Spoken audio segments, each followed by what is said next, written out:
Alright, it's 11 o'clock on Sunday evening. I'm just wrapping up for the night. I just wanted to let you know how I'm getting on with the Killswitch. I need to transition over to here. So hopefully you can see that. If not, I'm going to have to record this again. So I've been working on it all weekend again. Just tying up all loose ends. Still got a bit to do. I'm getting there now.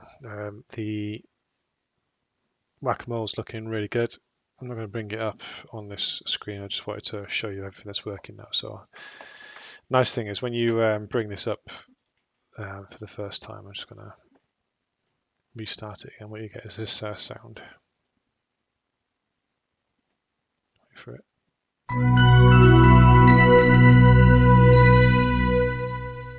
Let's got some sound effects in there, just for effect. If you click on New Order, it's a little bit slow then. It's just because I was warming up. Do it again. You got your toolbar. You try to put standard on there. It's not going to let you. Same thing for market watch. Data window.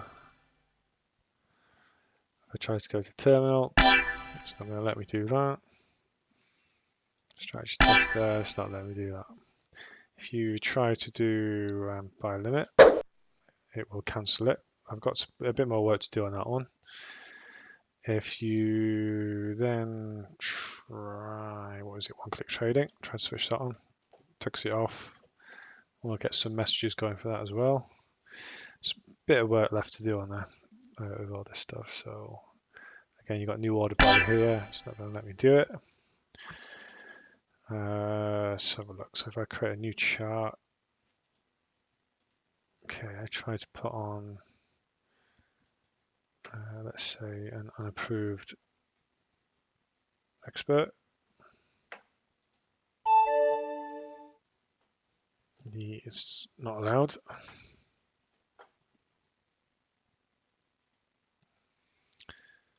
Let's do that again.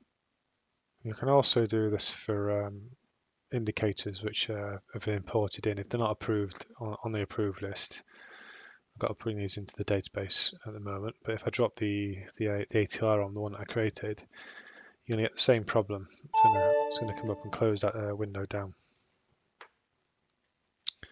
The other thing as well is, let's just minimize that a minute.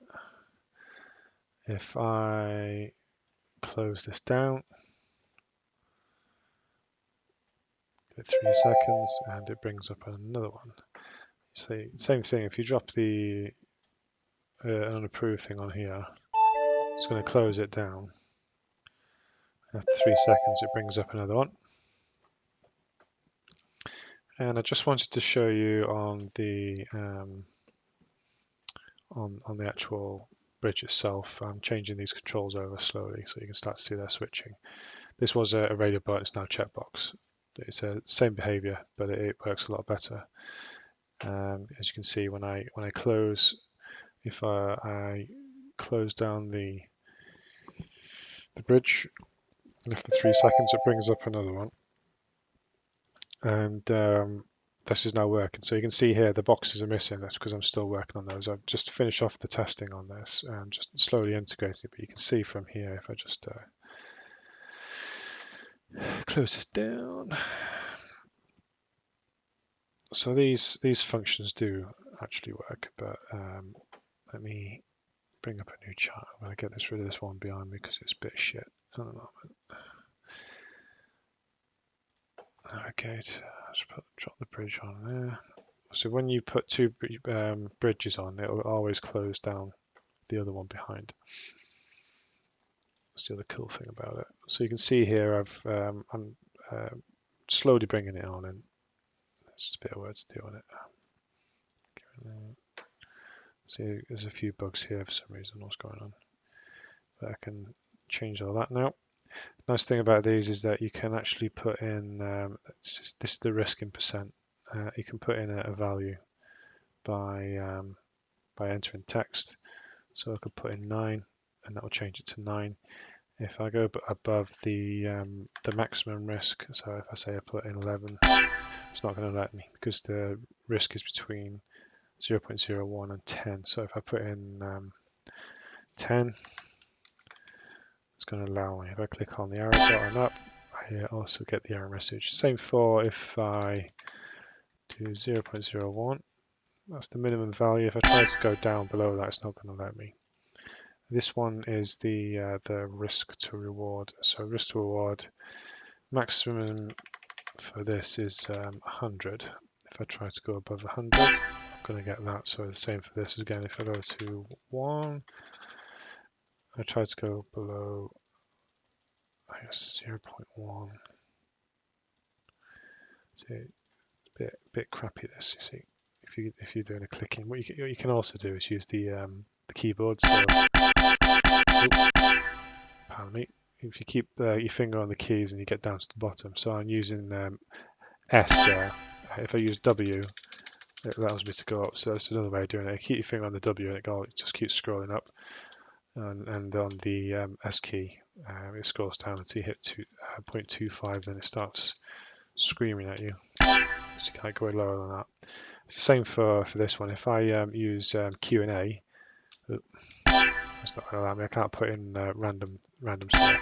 Well, that's default. But if I use Q, it starts scrolling up, and I can go all the way up to 100.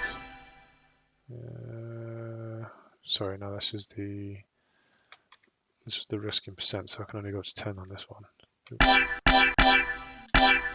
And then you've also got stop loss in pips. So stop loss in pips, I can go down to 1. So you can see there's a few bugs in this still. I just need to figure it all out. I'm getting there slowly but surely. So you can see that it's not quite finished yet. Got a few things to sort out, but I'm getting there. And as soon as I've finished these on this test script, then I'm just going to merge them into here, and that's kind of where I got to. So I'm not quite ready to deploy the next version of this yet, but you get the gist of what we're doing. The other thing I've integrated into this is for taking stops. I'm just going to close this down because shit. Get rid of that. So bring that up. So yeah, whenever you close this down, it always brings up a new one after 3 seconds. So I'm on the Aussie dollar at the moment, and if I select the euro, I've got a trade open on here at the moment, which I was testing. And whenever you place a trade, you've got 2 types. You obviously got the buy stop, sell stop, and an actual order itself. So you've got 2 pending orders and orders on execution. So this was a pending order which converted into an open order, and it's currently open at the moment. So what this is going to do is this is based on the original stop that you placed, and whenever you move this stop, that will obviously carry on going up. I've got some testing to do on this yet, so I've not quite finished it yet, but you can see where you got your 1-to-1 as well. If you brought the take profit down to here, I've put these markers on here so that you can clearly see if you pull the take profit below here, you're going to get hit by the policies. And the same for the original stop. If you pull your stop below there, you're going to get hit by policies as well. So it's just about making it clear, as in when you took the trade, basically. So you can see I got in by here. If I switch to a different, what's this one? This is the pound CAD. So this is actually hasn't fired yet. So when you look at the, let's bring it across here. When you look at the orders, so I've got a pending order. I've got a bit of a bug in here. I'm yet to work on this yet. So this is a pending orders, and you can see there's the pound CAD, and you also have the open orders, which is the euro dollar. So the open order is a bit working a lot better than the pending orders at the moment. So I've got a few bugs there to fix as well. But you can see clearly that I'm on the pound CAD at the moment, and that one is a pending order, so it's not actually fired yet. If I zoom out, nice thing about this is I think I set this at 100 to 1. Crazy trade because I was just going to move stops going up. If I'd have to zoom right out to actually show you that. There you go. So I've still got a few issues around here to sort out as well, but that's basically the order stuff. So you can see it's starting to look really, really nice. I've got a little bit of work to do left on the order side of things, but the risk is coming together.